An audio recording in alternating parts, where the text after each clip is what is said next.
분자 오비탈 이론이 되게 복잡한 분자에서 효과적일 때가 종종 많이 있는데 그 벤젠을 아시나요 혹시? 벤젠 모르나? 이제 이렇게 생긴 그 분자가 있거든요. 이렇게 생긴 분자가 있는데 불타는 거 얘가 많이 있는 이 고리를 가진 애들 중에 그지 좀 위험한 애들도 많죠. 호흡기에 들어갔을 때도 위험한 애들 많고 냄새도 많이 나고 아주 용매로도 많이 쓰여서 하여튼 유용한 친구인데 얘 같은 경우는 그때 가서 또 설명할 거긴 하지만 p 오비탈이 이렇게 있어요. p 오비탈이 6개가 이렇게 있는데 이 6개가 분자 오비탈을 다 같이 만들어요. 6개가. 그래서 분자 오비탈의 모양이 6개가 나오는데 에너지 준위가 딱 이런 꼴로 만들어지거든요. 총 6개의 p 오비탈이 새로운 6개의 MO가 만들어지는데 이걸 보면 참 신기한 게 선생님이 여러 번 그 안정성과 마디에 관한 얘기를 했던 것 같아요. 마디가 많아질수록 결국은 불안정해지는 거거든요. 그래서 가장 아래쪽에는 마디가 0개인 애가 나오고 1개, 2개, 3개인 애가 나오게 돼요. 근데 이때 0개인 애의 모양은 이 6개가 그대로 합쳐진 모양이에요. 이렇게 하니까 애매하긴 한데 이렇게 고리 모양으로 생긴 애가 나오고요. 1개인 애는 요렇게 잘린 애랑 요렇게 잘린 애가 나와요. 마디가 요렇게 돼 있는 거지.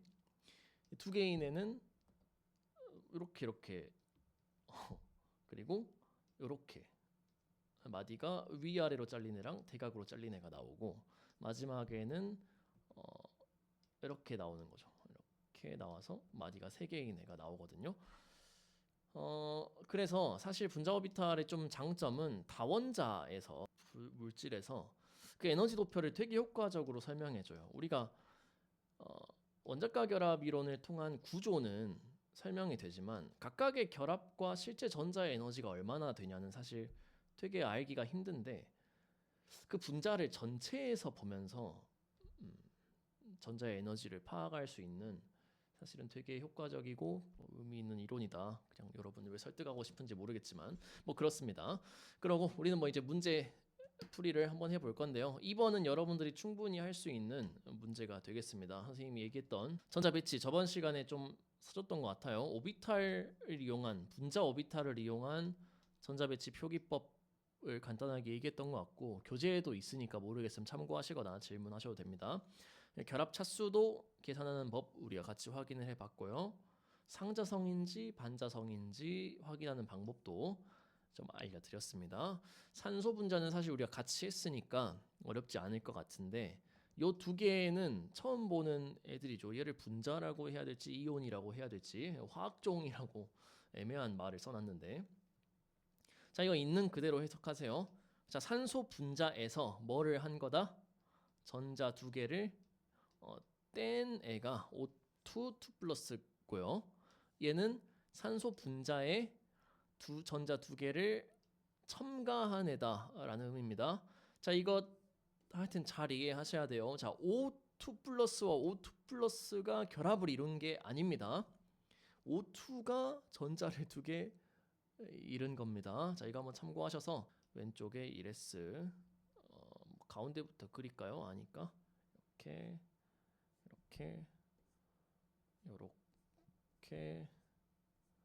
요렇게가 되겠죠.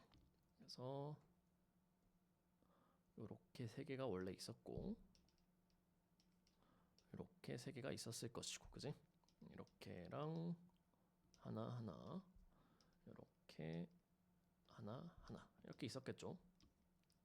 하나 둘 셋 4개 이렇게 우리 아까 그렸던 거기 때문에 산소는 바로 하면 되겠죠. 전자가 8개니까 가운데는 16개의 전자가 들어가야 되고 하나 둘 셋 넷 다섯 여섯 일곱 여덟 아홉 열 열하나 열둘 열셋 열넷 열다섯 열여섯 이게 바로 산소 분자의 분자 오비탈. 요거는 뭐 교재도 있는 거고 아까도 봤던 거니까 어렵지 않을 것 같습니다. 자, 얘 전자 배치를 나타내라. 그러면은 분자 오비탈 활용한 식으로 여러분들 쓰는 법을 간단하게 얘기를 했었죠. 얘는 이름들을 이제 다 붙일 줄 알아야겠습니다. 가장 아래에 있는 애는 이레스끼리는 시그마를 형성하니까 시그마하고 이레스가 형성한 애다. 시그마 이레스가 되겠고, 위로 올라간 애는 시그마 스타인데 뭐 이레스 스타 이렇게 해주면 되겠죠. 그러니까 시그마 이레스의 2개, 시그마 이레스 스타의 2개, 시그마 ES의 2개, 시그마 ES 스타의 2개, 시그마 EP의 2개, 다음이 파이 EP죠. 파이 EP의 4개, 그리고 파이 EP 스타의 2개. 이렇게 하면 전자가 16개가 맞나요? 맞는 것 같네요. 뭐 빼먹었나요? 이렇게 8개고 8개니까 16개가 맞죠. 이게 이제 O2의 전자 배치가 되겠습니다. 자, 결합 차수 또 아까처럼 계산하면 되겠죠. 자, 이것도 클래식하게 해봅시다. 결합성 분자 오비탈에 들어있는 전자는 2, 4, 6, 8, 10개죠. 10개 빼기 반결합성에는 2, 4, 5, 6개죠. 나누기 2를 하면 우리가 잘 알고 있는 산소 분자의 이중결합 2차다. 이것도 계산을 할 수가 있겠고요. 마지막 상자성과 반자성. 산소는 홀전자를 통해 판단하라고 했습니다. 산소는 홀전자가 존재하죠. 홀전자가 존재하기 때문에 상자성일 것이다. 자, 이게 지금 산소 분자에 대해서만 빠르게 살펴봤고요. 산소 분자를 그렸으면 나머지 2개는 사실 하기가 아주 간단하죠. 간단합니다. 똑같이 복붙을 하시되 뭐만 달라지는 거예요. 다 그대로인데 전자 수만 달라지면 되는 겁니다.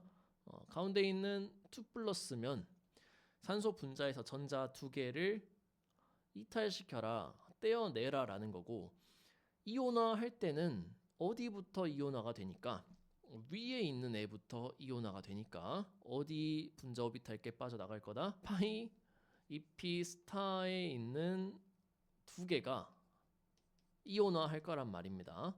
그러면 파이 EP 4개가 가장 위 껍질이 되겠죠.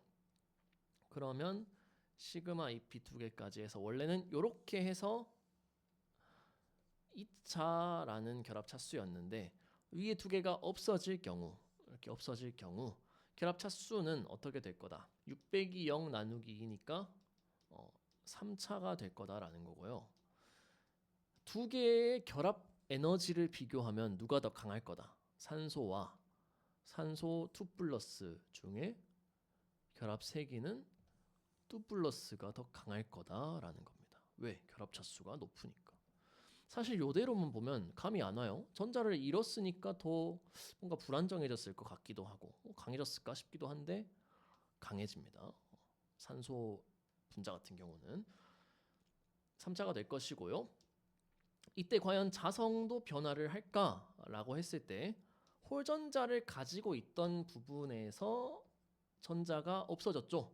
그러면 이제 나머지 전자는 모두 뭘 하고 있으니까 짝을 이루고 있으니까 얘는 원래의 상자성에서 뭘로 바뀌었을 거다? 반자성으로 바뀌었을 거다. 실제로 전자를 하나 몇 개를 떼냐 붙이냐에 따라서 자성이 달라지게 됩니다. 필요한 경우 활용할 수가 있겠죠. 내가 되게 비슷한 에너지나 성질을 가진 물질을 만들고 싶은데 얘가 상자성이거나 반자성이다. 그럼 전자를 한두 개 떼서 오히려 이온화하여 활용하는 방법을 사용할 수도 있겠습니다. 물론 그 이온 상태를 유지해야 되니까 다른 것도 첨가가 돼야겠지만 자성을 조절하는 방법이다. 그러려면 분자 오비탈 도표를 알아야겠죠.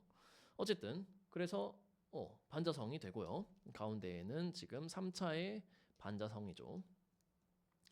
자, 그럼 반대로 전자 2개를 추가한 경우는 어떻게 되냐? 추가한 경우는 파이 EP 스타에 4개가 들어가겠죠. 그지? 파이 EP에도 4개 있고 시그마 EP에도 2개 있는 요 상태니까 결합 차수는 어떻게 될 거고 6 빼기 4 나누기 2를 하면 1차가 됩니다. 전자가 추가가 됐음에도 걔네가 결합을 강화시켜 주는 게 아니라 약화시키는데 활용된다라는 거죠. 얘는 1차 훨씬 이 세 개 중에 가장 결합을 쉽게 끊을 수 있는 애가 바로 2-가 되겠습니다. 이렇게 결합 차수는 분자의 안정성을 평가하는 되게 중요한 척도임에도 불구하고 분자 오비탈 이론을 활용하면 되게 쉽게 그거를 판단할 수 있다라는 게 장점이 되겠죠. 그리고 얘는 자성은 어떻게 될까요? 원래가 지금 홀전자가 하나하나 들어간 상태였는데 2개가 추가로 들어오면 짝을 먼저 이루겠죠. 그래서 오케이, 원래 홀전자였던 애들이 모두 짝을 이뤘다. 그럼 더 이상 홀전자가 없기 때문에 얘도 반자성을 띠게 될 거다. 그래서 답만 다시 한번 깔끔하게 좀 적어보면요. 파이 EP 스타 2가 마지막이 되겠죠. 그리고 마지막에는 파이 EP 4개가 가장 마지막 오비탈이 될 거고 얘는 파이 EP 스타에 4개가 들어갔다가 마지막 상태가 되겠죠. 이렇게 되고 결합 차수를 비교하면 산소 분자는 2차, 전자가 2개 들어왔을 때는 3차, 나갔을 때죠. 2개 들어왔을 때는 1차 이렇게 되겠죠. 자성을 확인해 보면 얘는 상자성이었는데 원래 얘는 반자성이 되고 얘도 반자성이 된다. 이렇게 생각할 수가 있겠죠.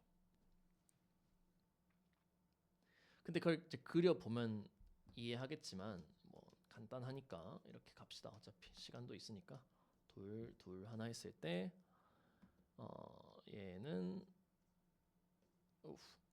요 상태고 얘는 요 상태고 얘는 요 상태죠. 그러면 사실은 얘는 누구랑 화학적 성질이 되게 비슷하다. 질소 분자와 거의 같습니다. 그죠? 삼중 결합의 반자성인 거 똑같습니다. 다만 이제 이온이니까, 그죠? 이온이니까 이걸 안정시켜야 활용할 수가 있겠죠. 마찬가지. 이 친구는 누구랑 되게 비슷할 거다? F2랑 되게 비슷할 거다.